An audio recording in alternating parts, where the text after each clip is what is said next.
mais marcado. Ali nós temos uma visão da Praça de São Pedro, lá em Roma, lá no Vaticano, que é um lugar onde tem o ponto zero. Ali é um lugar que eles têm como força energética, onde eles captam força energética de Satanás, tá? Lá é onde se faz sessões satânicas e onde eles estão tentando trazer vida de novo ao João Paulo II. Pastor, só uma colocação.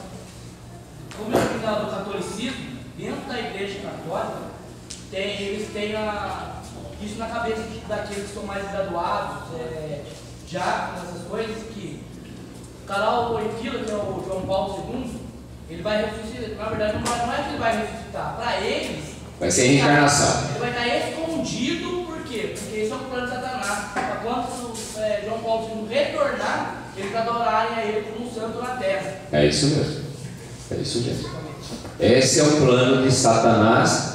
E como muitos dos crentes hoje são ex-idólatras, a intenção de Satanás é que até os escolhidos sejam enganados. Mas os escolhidos não são enganados. Por isso que Deus tem permitido que a gente propague toda essa verdade, para que a palavra de Deus é bem clara. Se ele pudesse, ele enganaria até os escolhidos, mas ele não pode os escolhidos. Ele pode enganar aquele que está com um pé na igreja e um pé no mundo, aquele que não se converteu, aquele que não entregou sua vida verdadeiramente a Jesus. Mas quem entregou, ele não vai. E uma outra coisa que a Bíblia nos garante é que o Senhor abrevia o tempo. Ele está abreviando o tempo, está reduzindo. Se ele não abreviasse esse tempo, o inimigo enganaria até os escolhidos. Então Jesus está voltando. A igreja se prepara. Satanás e suas instituições aí, continua. Nós temos o símbolo do arco-íris, né? Que algumas, as Bíblias fidedignas, ela não usa mais essa palavra, ela usa o arco de Deus, né? Não usa mais o arco-íris, porque íris é uma deusa, é um demônio, então ele usa o arco de Deus. Ali é o Baphomet, que é um demônio que é símbolo da maçonaria, que é símbolo do satanismo, e lá está representado tudo que é blasfêmia e abominável para Deus, né? Esse símbolo aqui embaixo é o Deus Ra, é o Deus dos egípcios, é o Deus Sol, que na Bíblia nós nos identificamos lá no livro de Ezequiel, no capítulo 8, quando Deus pega o profeta e leva ele em vários lugares. E uma das coisas que ele fala assim: há uma coisa mais abominável para Deus, para o Senhor. E aí ele mostra o profeta, e ele mostra que os homens de Deus, 25 homens, eles estavam de costas para o altar do Senhor e de frente para o sol, adorando ao sol no Oriente. O que significa isso? Que é o sol lá do egípcio, é a origem dele, é o Deus Ra. Dentro do catolicismo também tem o ostensório, ele é aquele que é o corpo de Cristo, fica dentro do sol. Preso. Não vai longe. Nós aqui nessa cidade, nós temos uma blasfêmia terrível na frente dessa cidade, na entrada dessa cidade. Nós temos lá, na entrada, no trevo principal, um triângulo, tá? O triângulo que é a origem da maçonaria, o triângulo que é a origem egípcia, o triângulo que significa a morte, e dentro tem uma rocha. A rocha quem é a rocha? Jesus. O significado da rocha na Bíblia é Jesus. E lá, essa rocha está dentro desse triângulo, como se o triângulo está dominando Jesus. Então é uma blasfêmia. Não precisamos ir nem longe, né? Na nossa cidade nós temos coisas blasfêmias, porque aqui é o nascimento da maçonaria no Brasil, passou por Pindamonhangaba. Outros símbolos, nós temos que tomar cuidado, porque nós somos jovens, né? Nós somos jovens, e às vezes a gente quer fazer alguns sinais. E esse sinal, que é usado principalmente no rock, que é a mostra, e os dois chifrinhos, tá? Que no fundo significa dois chifrinhos ali, tá? É uma invocação a Satanás, chamando Satanás, venha, entre, tá? E nós não podemos utilizar isso. A pombinha com com o ramo no bico dela, ela tem um significado da maçonaria. Ela tem um significado da maçonaria. A maçonaria tem uma seção, quando o maçom morre, eles pegam esse raminho da oliveira e passam no nariz. Tudo isso é simbologia, porque eles creem nessas coisas que são diabólicas e satânicas. E na Bíblia cita isso, inclusive do ramo da oliveira, lá no livro de Ezequiel. Aqui é uma foto que nós tiramos lá no Coliseu, em Roma. Só para você ter uma ideia, você sabe de quem é o proprietário do Coliseu? Não. Você sabe, primeiramente, você sabe o que faziam nesse Coliseu? Eles levavam os cristãos para serem mortos no Coliseu, enquanto todo mundo ficava rindo e brincando. Igual nós vamos num jogo, assistir um jogo esportivo, eles iam para assistir a morte dos cristãos. E o Coliseu, muitas pessoas eles não falam, mas é da Igreja Católica. E sabe que ele é usado hoje, lá na Europa, para fazer shows de rock. Entende a correlação? Não é uma coisa simplesmente, eu não sei, não é que nós compramos, estava sobrando dinheiro. Não, é tudo intencional, sempre foi deles, tá? Então há um trabalho para o anticristo. O que diz a palavra de Deus? Filhinhos, é já a última hora, e como ouvistes que vem o anticristo, também agora muito se tem feito anticristo, por onde conhecemos que já é a última hora. Quer dizer, tem muitas pessoas endemoniadas aí no comando de tudo, fazendo aberrações diante de Deus. Quem é o mentiroso senão aquele que nega Jesus, que é o Cristo? É o anticristo, esse mesmo que nega o Pai e o Filho. Aqueles que não reconhecem Jesus, nova era, não reconhecem Jesus, tá? Que diz a palavra de Deus do anticristo? E todo o espírito que não confessa que Jesus veio em carne não é de Deus, mas este é o espírito do anticristo, do qual já ouvistes e já há de vir, e eis que já está no mundo. 1 João 4:3. Só para ter uma ideia, recentemente na internet está soltando uma pesquisa, né, de que Jesus, olha, lá nos Estados Unidos, o pessoal lá de Hollywood, que Jesus é homossexual. Aberração, aberração, aberração. Eles tentaram rodar um filme e passar no Brasil, que Jesus tinha um caso com Maria Madalena. Depois o outro que saiu lá e ainda não conseguiram colocar no ar é o que Jesus seria um homossexual. O que é isso? Blasfêmia contra Deus. Blasfêmia para tentar dar legalidade ao homossexualismo que não é de Deus. É uma blasfêmia e uma aberração, segundo a palavra de Deus. Por isso nós não podemos apoiar, por isso nós precisamos vigiar o que fazemos ou o que falamos. Porque já muitos enganadores entraram no mundo, os quais não confessam que Jesus Cristo veio em carne. Esse tal é o enganador e o anticristo.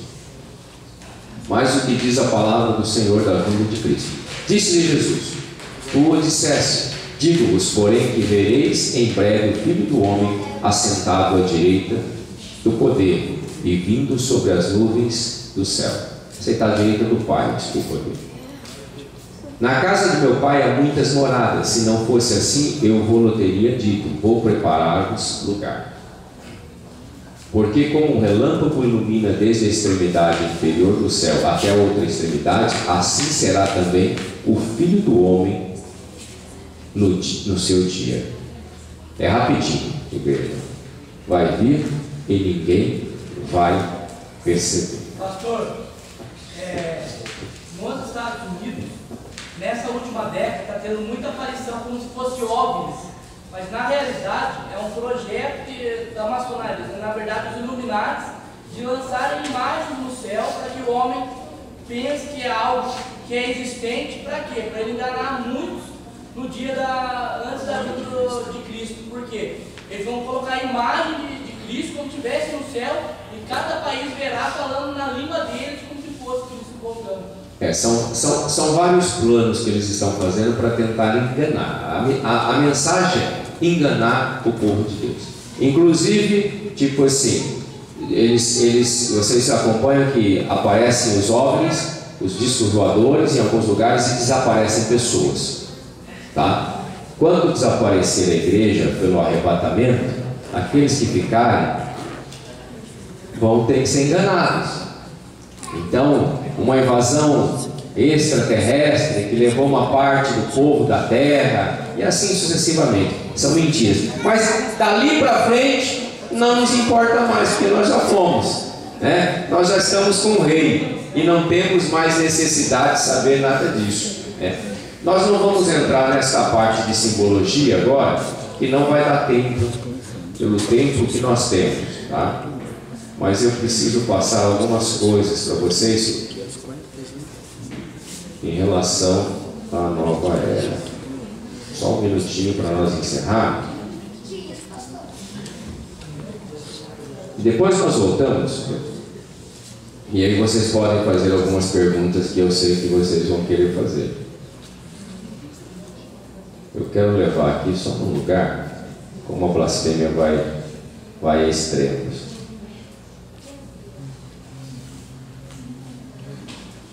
Só um minutinho.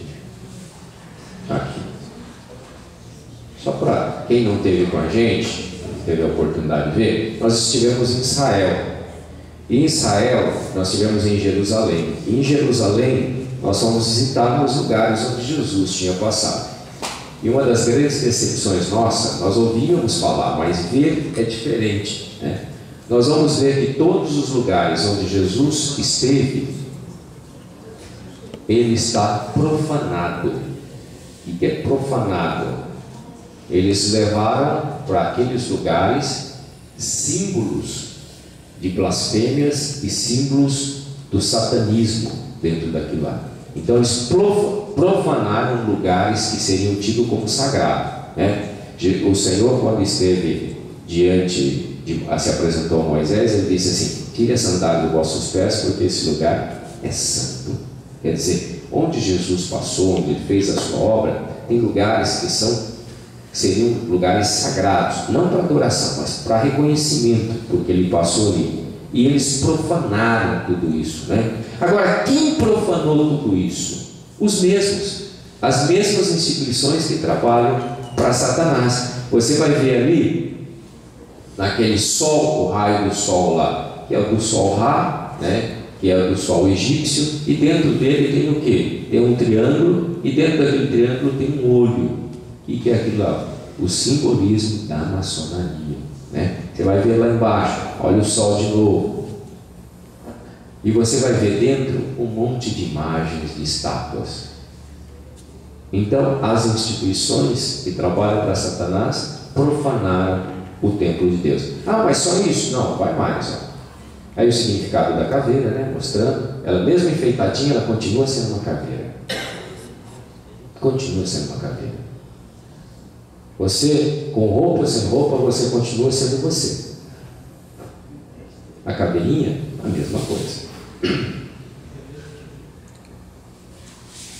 Olha, não sei se dá para ver, mas nessa primeira foto aqui tem um triângulo, e dentro do triângulo tem uma caveira com os dois ossos. Sabe onde é que é isso? No túmulo de Jesus. Sabe o que é isso? Satanás que colocou as suas patas lá e quis colocar um carimbo. Ele não ressuscitou. Ele está morto. A grande mentira de Satanás. Porque Satanás é o pai da mentira, ele só mente. Porque ele já é um derrotado. Então ele tem que ficar mentindo, se autoafirmando com mentiras. Porque ele é um derrotado. Ele rasteja, ele está debaixo dos nossos pés, ele é um derrotado. Então ele tem que criar mentiras. Jesus não precisa criar nada, Ele criou tudo, criou eles, criou você, criou os céus, criou a terra. Jesus cria, né? Deus cria. E lá tem essa simbologia. É uma das maiores blasfêmias que eu já vi na minha vida. Tá? E aí, o que a gente tinha falado, então, só para dar alguns exemplos, segundo a Bíblia, Hades e Seol é lugar de tormento. O Éden é o jardim, é o paraíso, né? Segundo a numerologia e o tarô, o Hades, colorido da natureza, e Éden, lugar de prazeres, né? Por isso que nós temos aqui do lado de Taubaté, nós temos um hotel que chama-se Éden. Por quê? Você acha que eles não escolheram isso? São satanistas, são servos de Satanás, que debocham das coisas de Deus, levam as pessoas para lá para se destruírem famílias e ainda debochando, brincando com Deus. O Senhor tem um dia certo, o dia da sua vingança. E aquele que tem pecado, ele não terá por inocente. Cada um vai receber aquilo que merece. Mas eu e você precisamos saber disso. Eu e você precisamos separar aquilo que é de Deus e aquilo que não é de Deus. Aquilo que agrada a Deus e aquilo que não agrada a Deus. Aquilo que eu posso fazer e aquilo que eu não posso fazer. Aquilo que é instituição de Satanás e aquilo que é instituição do Senhor. Eu gosto de fechar aqui falando uma coisa, né? Eu estou dentro de uma instituição cristã, Fundação Universitária Vida Cristã, e aqui nós pregamos a palavra, né? A Anhanguera, independe de que nome seja, o significado de Anhanguera: diabo velho. Mas você acha que ele não sabe que é diabo velho? E por que coloca o nome de diabo velho? Porque adora e reverencia Satanás. Nós temos que entender isso. São alguns exemplos bem pequenos pelo tempo que nós temos, mas muita simbologia existe e não é à toa, tem um propósito. E qual o propósito? Os propósitos das coisas do reino nós sabemos,